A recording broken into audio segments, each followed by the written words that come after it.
Richard Gutierrez tuluyan ng magsasampa ng kaso sa asawang si Sara Labati.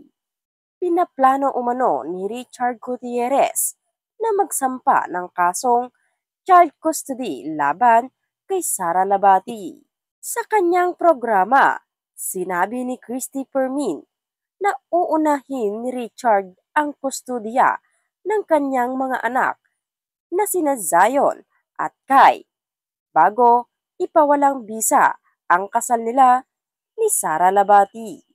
Sinabi pa ni Christy Permin na may karapatan si Richard Gutierrez na magsampa ng kaso kapag nakita niyang hindi masyadong pinapansin ni Sara ang kanilang mga anak.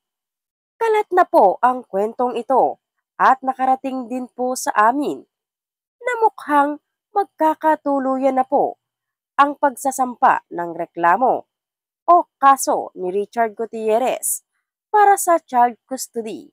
Sabi ni Christy, maaaring yung annulment po siguro ay mapapahuli pa dahil may kumukontra sa panig ni Richard, 'di ba?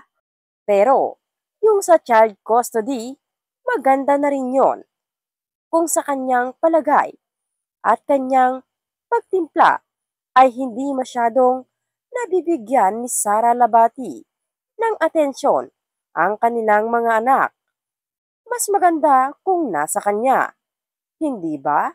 Dagdag pa ni Christy Permin. Matatandaang ibinunyag ni Annabel Rama ang posibleng paghihiwalay ni Sara at Richard.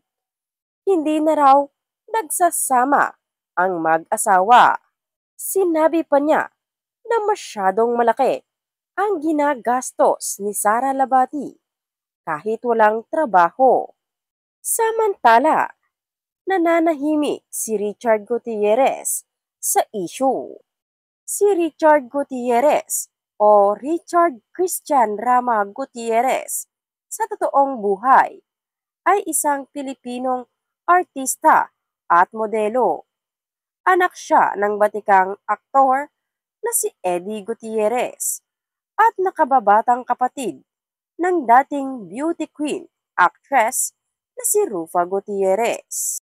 Ikinasal si Richard sa actress na si Sara Labati sa isang magandang civil wedding ceremony noong March 14, 2020.